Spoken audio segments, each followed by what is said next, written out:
Hello दोस्तों, नमस्कार। मैं प्रदीप मिश्रा हाजिर हूँ आपके अपने चैनल प्रदीप मिश्रा एस्ट्रोलॉजर। आज हम लोग बात करेंगे केतु अष्टम भाव में क्या फल देते हैं। अष्टम भाव आप भी जानते हैं मृत्यु का भाव होता है, एक अनंत है जिसकी कोई सीमा नहीं है। और जब वहाँ पे केतु बैठते हैं, क्योंकि केतु जब अष्टम भाव में होते हैं तो जातक को कहीं ना कहीं मोक्ष की ओर भेजते हैं। ऐसे जातकों को कभी कभी ये भी देखा जाता है कि ऐसे जातक जो है अपनी ज़िंदगी में एक मोक्ष की ओर जाते हैं कि दुनिया में कुछ भी नहीं है, केवल ईश्वर भगवान के पास ही जाना सबसे बड़ी इम्पोर्टेंट चीज़ है। सबसे बड़ी इम्पोर्टेंट दुनिया में जब हम पैदा हुए हैं तो केवल उनके पास जाना और अपने सद्गुणों के साथ जाना, ये एक बहुत ही इम्पोर्टेंट चीज़ है। हम लोग माया मोह के जंजाल में फंसे हुए हैं। ये जब केतु अष्टम भाव में होते हैं, कहीं ना कहीं कुछ ऐसे जातकों को ऐसे भाव भी आते हैं अपनी ज़िंदगी की लाइफ में। जब केतु अष्टम भाव में होते हैं तो एक चीज़ बता दें, ऐसे जातक क्या करते हैं। कभी कभी ऐसे जातकों को देखा जाता है गुप्त विद्याओं में विलिप्त होना, गुप्त विद्याओं का ज्ञान लेना, सुपर नेचुरल पावर को भी अपनी तरफ खींचना, सोचना कि ये क्या है। कि जैसे हमारे शास्त्रों में कहते हैं कि आत्मा अजर अमर है, तो कुछ ऐसे भी जातक होते हैं कि इसके बारे में सोचते हैं कि अगर हम शरीर के साथ हैं, जिनके केतु अष्टम भाव में होते हैं। इस चीज़ को ध्यान रखिए कि अगर अष्टम भाव में केतु हैं तो इन चीज़ों को सोचना, जादू टोना तंत्र मंत्र, इन चीज़ों की गुप्त विद्याओं का भी ज्ञान इनके अंदर, ये सोचते हैं कि इनको एक्सेप्ट करते हैं और इन चीज़ों पे एनालिसिस करते हैं कि इन चीज़ों का ज्ञान भी हमको होना चाहिए। अष्टम भाव में केतु, मैं ये नहीं कहूँगा कि अष्टम भाव में जो केतु होते हैं कि इनको इन्हीं चीज़ों में जाते हैं। अष्टम भाव का केतु जातक को उन पोजीशनों में भी ले जाता है कि जैसे वो साइंटिस्ट भी बनाता है कि जो पूर्वजों की चीज़ें हैं, युगों की चीज़ें हैं, उनके खोजने का उनको साइंटिस्ट भी बनाता है।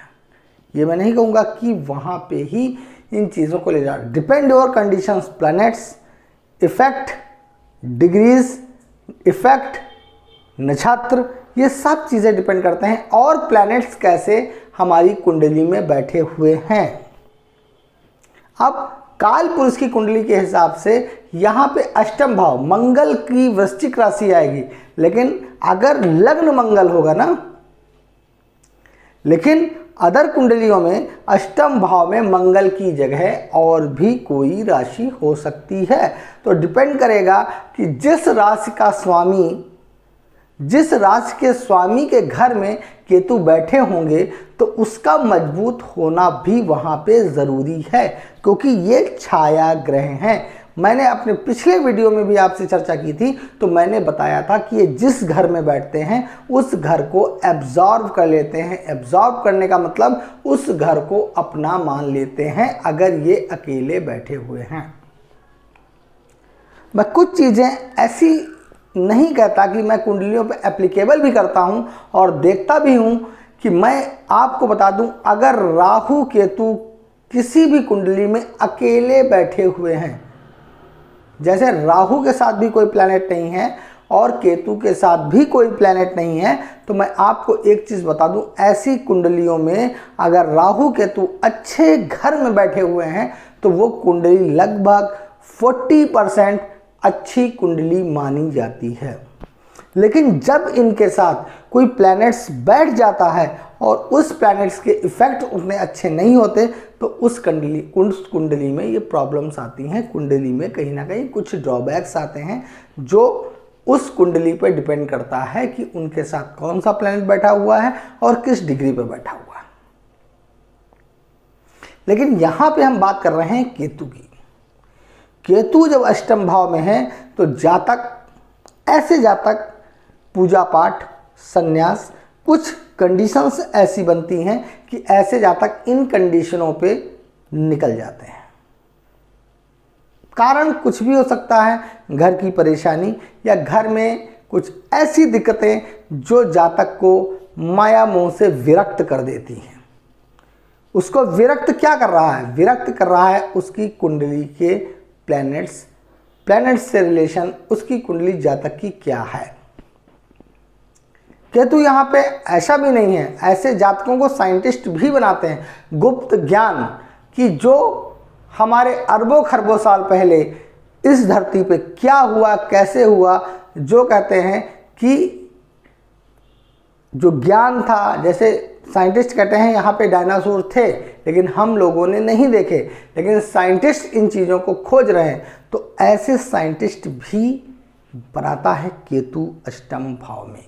लेकिन अष्टम भाव को हम क्या कहते हैं? अष्टम भाव एक मृत्यु का घर है। लेकिन अब यहाँ पे कंडीशन दो आती हैं। अगर केतु यहाँ पे शुभ अवस्था में है या उच्चावस्था में है तो ऐसे जातकों को दीर्घ आयु बनाते हैं केतु।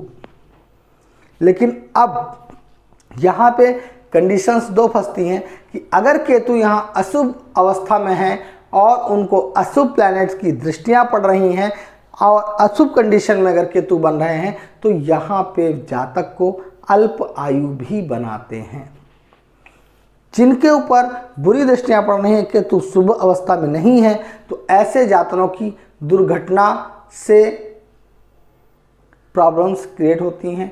कभी कुछ जातक ऐसे भी होते हैं जो अंग भंग भी हो जाते हैं, अंग से दिक्कतें आती हैं, अंग भंग हो जाता है। और कुछ जातक ऐसे भी होते हैं जो अल्प आयु में भी चले जाते हैं। लेकिन रीज़न क्या है कि अगर यहाँ पे जातक के केतु उच्चावस्था में है या शुभ ग्रहों की दृष्टि है तो ऐसे जातक जिंदगी में एक उच्च पद के प्राप्त के साथ साथ दीर्घ आयु भी होते हैं। क्योंकि केतु यहाँ पे, आप एक चीज़ बता दें कि केतु जब यहाँ पे अपनी पांचवी दृष्टि से देखेंगे, अपनी सप्तम दृष्टि से किस घर को देख रहे हैं? अपने सप्तम दृष्टि से सेकंड भाव को देख रहे हैं और अपनी पंचम दृष्टि से द्वादश भाव को देख रहे हैं कि अगर यहाँ पे जातक कुछ गलत करता है, कुछ समस्याएं क्रिएट करता है तो कभी कभी ऐसे जातकों को कारावास का भी मुंह देखना पड़ता है और उसके खर्चे उलूल जुलूल भी हो सकते हैं, जिसके कारण वो ज़िंदगी में परेशान हो सकता है अगर जातक के केतु यहाँ पे शुभ अवस्था में नहीं है। और यहाँ पे जब केतु अपनी सप्तम दृष्टि से सेकंड भाव को देते हैं, सेविंग भाव को देखते हैं, तो अगर यहाँ पे अशुभ अवस्था में केतु हैं तो जातक का धन सेव चाहे जितना हो वो किन्हीं ना किन्हीं परिस्थितियों से एक से दूसरी चीज़ों में खर्च होता रहता है। घर में कोई बीमार है, परिवार में कोई बीमार है, किन्हीं कंडीशनों में कोई समस्या है तो पैसा खर्च होता रहता है। अगर लेकिन केतु यहाँ आकर शुभ अवस्था में है, उच्चावस्था में है, तो इन कंडीशनों में जातक पैसे को सेव करता है और ज़िंदगी में अपनी अच्छी बैलेंस शीट के साथ उस पैसे को लगाता है और ज़िंदगी में मान सम्मान और प्रतिष्ठा को प्राप्त करता है। क्योंकि यहाँ पे अगर देखा जाए केतु यहाँ पे अष्टम भाव में बैठ के अपनी नवीं दृष्टि से चतुर्थ भाव को भी देख रहे हैं जो सुख सुविधा साधन का भी होता है। अपनी नवीं दृष्टि से देखते हैं तो अगर मैंने फिर कहा शुभ अवस्था उच्चावस्था, मैंने दो चीज़ें बताई कि अगर शुभ अवस्था में होंगे तो जातक साइंटिस्ट भी हो सकता है। अगर बहुत ही शुभ है, बहुत शुभ ग्रहों की दृष्टियां हैं, इसमें कुछ कंडीशंस हैं जो मैं आगे वीडियो पे चर्चा करूंगा, तो जातक वैराग्य को भी प्राप्त कर जाता है और परिवार से निकल के वो एक सन्यास का रूप धारण करता है, वो एक सन्यासी हो जाता है जो किसी भी परिवार के लिए उसकी 7 पीढ़ियों को उतार देता है। अगर किसी परिवार में एक सन्यास का जीवन व्यतीत करने वाला जातक पैदा होता है। लेकिन डिपेंड और कंडीशंस, प्लैनेट्स, डिग्री, इन चीज़ों की डिपेंड करता है कि केतु उस किस कंडीशन में है, उनके ऊपर शुभ अवस्था की कौन सी दृष्टियाँ पड़ रही हैं, अशुभ ग्रहों की कौन सी दृष्टियाँ पड़ रही हैं, इन चीज़ों को देखना बहुत ज़रूरी है।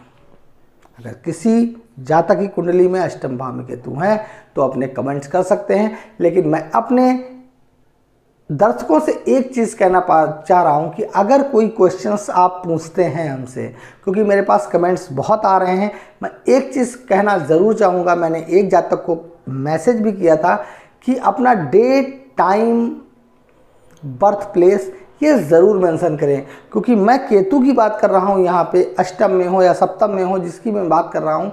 लेकिन आप ये चीज़ अगर क्लियर नहीं करेंगे तो आपने कोई भी क्वेश्चन पूछा है तो मैं एग्जैक्ट आपको नहीं बता पाऊँगा। अगर इस चीज़ को आप अगर डेट, टाइम, बर्थ प्लेस इस चीज़ को आप भेजेंगे तो मैं बचाने की पूरी कोशिश करूँगा। नमस्कार, आज का वीडियो मेरा यहीं पर समाप्त होता है।